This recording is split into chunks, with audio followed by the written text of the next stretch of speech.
Gẹ́gẹ́ bí àwọn ìwé ìròyìn bí wọ́n ṣe gbé, ẹ jẹ́ ká mú wá fún yín, ẹ jẹ́ kí a kà á bí ìròyìn bí ó ṣe gbé kan tó wá tẹ̀síwájú. High Chief Rashidi Ladoja will on Thursday convene the meeting of the Olubadan in Council for the nomination of the Olubadan the Senate Ọba Owolabi Olakuleyin as the 43rd Olubadan of Ibadan land. This formed part of the resolution of the meeting that was convened by the leadership of the Central Council of Ibadan Indigenes CCII in conjunction with the elders held at the Calabar residence of Chief Bode Amao on Monday. Confirming the outcome of the meeting in a telephone interview with the Nigeria Tribune, the president of the CCII, Chief Wole Akinwande, said the issue surrounding the enthronement of the new monarch and the reported lingering crisis among the kingmakers have been finally resolved. He said the agreed kingmakers have resolved to put the past behind them and work together as one for the common interest of Ibadan land. The meeting, according to Akinwande, has in attendance all the kingmakers except Otun Balogun of Ibadan land, Oba Tajudeen Ajibola and Ekerin Olubadan of Ibadan land, Oba Hamidu Ajibade Saladin. Otasansan rédíò and TV. A kí gbogbo ẹ̀yin lólùfẹ́ wa tẹ́ ń wò wá tẹ̀dẹ̀ ń gbọ́ wa káàkiri àgbáyé lórí ìkànnì wa Otasansan. Ojú tẹ́ fi ń wò wá kò ní fọ́, ojú tẹ́ fi ń gbọ́ wa kò ní di láṣẹ Èdùmàrè. Gẹ́gẹ́ bí ìṣe wa lórí ìkànnì yìí, a fẹ́ mú àwọn tí ó wáyé ní ọjọ́ ajé Monday ọjọ́ kẹjọ oṣù kẹrin ọdún 2024 tá a wà yìí lórí ọ̀rọ̀ yíyan ọba Olúbàdàn tuntun. Kí ló wáyé? Kí ló ṣẹlẹ̀? Òun náà ni àwọn nǹkan tí a fẹ́ mẹ́nubà àti àwọn àtúpalẹ̀ ọ̀rọ̀ nípa tó wáyé àti tó ṣẹlẹ̀ ní ọjọ́ ajé ọjọ́ Monday yẹn. Gẹ́gẹ́ bó ṣe jáde nínú ìwé ìròyìn, a dẹ̀ mú ohun tí àwọn ìwé ìròyìn kọ nípa ohun tó wáyé, ohun tó ṣẹlẹ̀ ní ọjọ́ ajé ọjọ́ Monday ọjọ́ kẹjọ oṣù kẹrin ọdún tá a wà yìí. A mú wá fún yín, a mú ohun tí Nigeria Tribune ohun tí wọ́n kọ ní tiwọn, a mú wá then oyoinsight.com ní táwọn náà sọ, a mú wá fún yín lórí ìkànnì yìí. A fẹ́ kẹ́ ẹ farabalẹ̀, a fẹ́ kí ẹ gbọ́ dáadáa kí ẹ sì gbàláyé tí a padà ṣe lẹ́yìn tí a bá mú ohun tí àwọn ìwé ìròyìn ohun tí wọ́n kọ lórí ohun tó ṣẹlẹ̀ ní ọjọ́ ajé ọjọ́ kẹjọ oṣù kẹsàn-án ọjọ́ kẹjọ oṣù kẹrin ọdún tí a wà yìí tá a bá mú wá fún yín tán. Tẹ́ bá dé gbàgbé, tẹ́ bá rántí wípé ṣáájú òun náà ni a ti mú wá fún yín wípé àwọn olóyè àgbà, àwọn àgbà oyè tí wọ́n ti gba ìgbéga dé lọ́balọ́ba nílẹ̀ Ìbàdàn, ó ní wọ́n yarí tí wọ́n sọ wípé àwọn ò ní lè gbà kí ẹni tí kìí ṣe ọba tó jẹ́ pé olóyè àgbà lásán òun ni kó léwájú ìgbìmọ̀ tí àwọn lọ́balọ́ba bá wà, tó sì jẹ́ pé nínú ìlànà àti ètò ẹni tí ipò rẹ̀ bá ga jù ní abala tí kìí ṣe igun tí ó pìrìsẹ́ǹtì ọmọ yìí. A fẹ́ padà sẹ́yìn ní torí pé oríṣiríṣi a ti ṣe àlàyé, a ti ṣe àtúpalẹ̀ nípa ìgbésẹ̀ àti ètò pẹ̀lú ìlànà tó wà nínú ìwé òfin tí wọ́n ń tẹ̀lé tí wọ́n fi yan ọba Olúbàdàn tilẹ̀ Ìbàdàn àti mo wá fi ṣùgbọ́n a fẹ́ padà sẹ́yìn. So n táwa ń sọ ni pé ẹni tó wá jẹ́ ẹni tí ipò rẹ̀ ga jù, tí ipò oyè rẹ̀ ga jù ní igun tí kìí ṣe igun tí yóò pìrìsẹ́ǹtì ọmọ yìí, òun náà ni Ọ̀tún Olúbàdàn tí í ṣe olóyè àgbà oyè Rashidi Ladoja tí òun ò sí lára àwọn olóyè tí wọ́n gba ìgbéga sí ipò lọ́balọ́ba tí wọ́n gbadé, tó sì jẹ́ pé gbogbo àwọn yòókù tí wọ́n jọ wà nínú ìgbìmọ̀ lọ́balọ́ba òun ni wọ́n ti gbadé ní tiwọn. So àwọn yẹn tí wọ́n gbadé yẹn, àwọn olóyè àgbà tí wọ́n gbadé yẹn, wọ́n wá ní rárá pé kò nápá wọn ò ní lè gbà kí olóyè Rashidi Ladoja kó síwájú àwọn nínú ìgbìmọ̀ àfọ̀bàjẹ́ tí yóò kéde tí wọ́n buwọ́ lu orúkọ ẹni tí ipò Olúbàdàn tí ọkàn tọ́tọ́ sí. Ṣùgbọ́n àwọn ewu yẹn lọ lọ́tún ó lọ lósì. Ìdí nìyẹn tí ó jẹ́ kí àwọn àgbààgbà nílẹ̀ Ìbàdàn, àwọn àgbààgbà àti àwọn ìgbìmọ̀ ọmọ Ìbàdàn CCII, Central Council of Ibadan Indigenes, tí wọ́n fi pe ìpàdé pẹ̀lú àwọn àgbààgbà kan nílẹ̀ Ìbàdàn láti jókòó pé kò yẹ kó mọ rí báyìí, kò yẹ kó mọ lọ báyìí, ó yẹ kí àtúnṣe ó wáyé, torí pé Yorùbá ní àgbà kì í wà lọ́jà kórí ọmọ tuntun ọwọ́. Ìdí nìyẹn tí wọ́n fi pe ìpàdé àwọn ìgbìmọ̀ àfọ̀bàjẹ́ yìí, léyìí tí àgbáòye Rashidi Ladoja tó wà lára wọn, àti àwọn tí wọ́n ti jẹ ààrẹ ẹgbẹ́ Central Council of Ibadan Indigenes CCII tí wọ́n ti jẹ́ sẹ́yìn tó fi mọ́ ẹni tí í ṣe ààrẹ wọn lọ́wọ́lọ́wọ́ báyìí, láti bá àwọn ìgbìmọ̀ àfọ̀bàjẹ́ yìí sọ̀rọ̀ yìí pé ẹ jẹ́ ká ṣe bó ṣe yẹ kó rí o, ẹ jẹ́ ká tó bó ṣe yẹ ká tó, ó lè bá a rí bó ṣe yẹ kó rí. Ṣùgbọ́n lára ohun tí àwọn olóyè àgbà, àwọn àgbà oyè tí wọ́n ti gba ìgbéga di lọ́balọ́ba tí wọ́n ti gbadé, lára ohun tí wọ́n ń tẹnu mọ́ tí wọ́n láwọn fẹ́ ó ní pé kí àgbà oyè Rashidi Ladoja kó withdraw ẹjọ́ tó wà ní court léyìí tó fi ń tako gbígbadé àwọn pé so wọ́n á ní kó tó di pé àwọn ó gbà láti jẹ́ pé kí àgbà oyè Rashidi Ladoja kó síwájú àwọn nínú ìgbìmọ̀ àfọ̀bàjẹ́, kó lọ withdraw ẹjọ́ tí ó wà nílé ẹjọ́ léyìí tó fi ń tako gbígbadé àwọn. Ṣùgbọ́n kí gan wá ní kókó tó wáyé àti tó ṣẹlẹ̀ gẹ́gẹ́ bí àwọn ìwé ìròyìn bí wọ́n ṣe gbé, ẹ jẹ́ ká mú wá fún yín, ẹ jẹ́ kí a kà á bí ìròyìn bí ó ṣe gbé ká tó wá tẹ̀síwájú.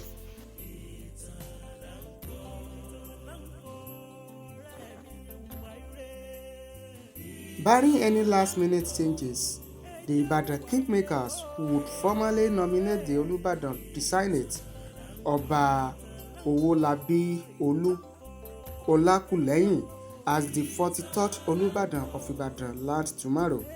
The indication emerged that the end of peace meeting brokered by the Central Council of Ibadan Indigenes CCII and Ibadan elders on Monday and held at the residence of Asiwaju of Ibadan land and former president of CCII Chief Bode Amao in Ikolaba, Ibadan. Prior to the peace meeting, supremacy battle had erupted among the Ibadan kingmakers, which had delayed the nomination of new Olubadan. The kingmakers had been divided over who has the statutory power to convene the meeting, where new king would be nominated and the name would thereafter sent to the governor for approval via the Office of Commissioner for Local Government and Chieftaincy Matters. The stool of Olubadan became vacant following the demise of 43rd Olubadan, Obalekan Balogun, who joined his ancestors on Thursday, March 13 this year.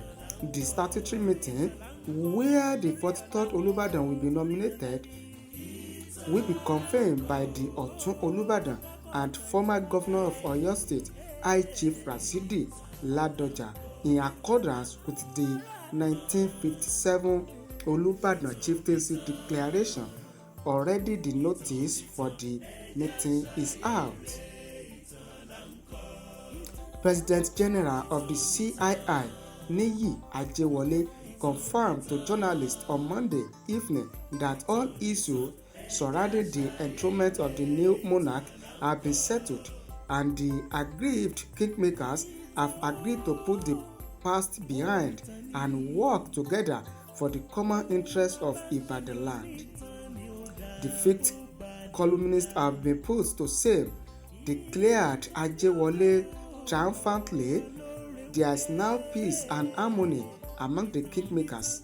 The Olubadan in council is now one. God has put the fifth columnists to shame. Notable Ibadan elders as well as present and past leaders of the CCII attended the peace meeting held on Monday. They included the Asiwaju of Ibadan land, Chief Bode Amao, and former prelate of Methodist Church in Nigeria, Sunday Ola Makinde, President General of CCII, Niyi Ajewole, and some of his predecessors in the office, Chief YK Akade, Chief Bayo Oyero, Chief Wole Akinwande, and Chief Yemi Soladoye were also at the meeting, though the Ọ̀tún Balógun of Ibadan land, Ọba Tajudeen Ajibola, and Ẹ̀kẹrin Olúbàdàn of Ibadan land, Ọba Hamidu Ajibade, were not at the peace meeting held on Monday. The meeting was the second one because the first peace meeting was held last Wednesday at the same venue toward finding a last solution to the controversy. OyoInside.com, àwọn ní Ladoja agreed to withdraw court case as Olakuleyin formally signifies interest in Olubadan throne. Ibadan is set to enjoy its normal peace again as Ọ̀tún Olúbàdàn of Ibadan land, Rashidi Ladoja, High Chief Rashidi Ladoja, has agreed to withdraw his case against elevation of High Chiefs to Obaship status. A source privy to the meeting made this revelation to OyoInside.com. Ladoja's agreement, it was learned, was greeted with applause. At last week's meeting, the elevated Obas have pleaded that Ladoja should withdraw the case as they have been relieved of their crown more than twice and they would not want a repeat. The former governor had told those at the peace meeting that he was not interested in any other crown than that of Olubadan, and that anyone who wishes to wear the elevated crown can do so, since it won't affect elevation to the accepted Olubadan throne. This was just as the meeting initiated by Ibadan elders has been laid to rest following the arrival of the Olubadan designate Owolabi Olakuleyin. It was also learned that Olakuleyin has formally sent emissaries to Ladoja, being the highest in rank in the system after him, to signify interest as prescribed by the chief law of Ibadan. Ọ̀yọ́ Insight, gẹ́gẹ́ bí wọ́n ṣe kọ ní tiwọn, òun náà ni jẹ́ ká wo Nigeria Tribune, jẹ́ ká wo tí àwọn sọ. And Olubadan in council to meet for Olakuleyin's nomination. That is Thursday. Okay. High Chief Rashidi Ladoja will on Thursday convene the meeting of the Olubadan in council for the nomination of the Olubadan designate Ọba Owolabi Olakuleyin as the 43rd Olubadan of Ibadan land. This formed part of the resolution of the meeting that was conveyed by the leadership of the Central Council of Ibadan Indigenes CCII in conjunction with the elders held at the Calabar residence of Chief Bode Amao on Monday. Confirming the outcome of the meeting in a telephone interview with the Nigeria Tribune, the president of the CCII, Chief Wole Akinwande, set the issue surrounding the enthronement of the new monarch and the reported lingering crisis among the kingmakers have been finally resolved. He said the agreed kingmakers have resolved to put the past behind them and work together as one for the common interest of Ibadan land. The meeting, according to Akinwande, has in attendance all the kingmakers except Ọ̀tún Balógun of Ibadan land, Ọba Tajudeen Ajibola, and Ẹ̀kẹrin Olubadan of Ibadan land, Ọba Hamidu Ajibade Saladin. According to Akinwande, the fifth columnist has been put to shame as we have resolved all the issues surrounding the enthronement of the 43rd Olubadan of Ibadan land.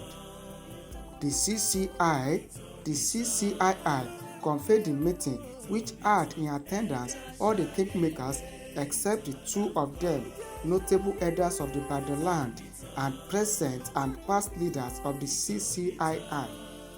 All things have been resolved. There is now peace and harmony among the kingmakers, and the Olubadan Council is now one. God has put the fifth columnist to shame. We used as internal dispute mechanism to resolve our dispute in Ibadan land. Notice of Thursday meeting to be conveyed by High Chief Rashidi Ladoja is out. The meeting to be conveyed by High Chief Ladoja is by the 1959 Olubadan Chieftaincy Declaration, Akinwande stated. In attendance at the meeting were the Asiwaju of Ibadan land, Chief Bode Amao, Prelate Ola Makinde, the past and President General of CCII, Chief YK Akande, Chief Bayo Oyero, Chief Wale Akinwande, Chief Soladoye, and host of others. Gẹ́gẹ́ bí àwọn ìwé ìròyìn bí wọ́n ṣe gbé òun náà ni àti mú wá fún yín yẹn. Kókó tí wọ́n sọ òun náà ni wípé ní ọjọ́ Thursday ọjọ́ 11 oṣù kẹrin ọdún tá a wà yìí pé ìpàdé ìgbìmọ̀ àfọ̀bàjẹ́ pé yóò wáyé léyìí tí àgbà oyè Rashidi Ladoja Ọ̀tún Olúbàdàn tí yóò pè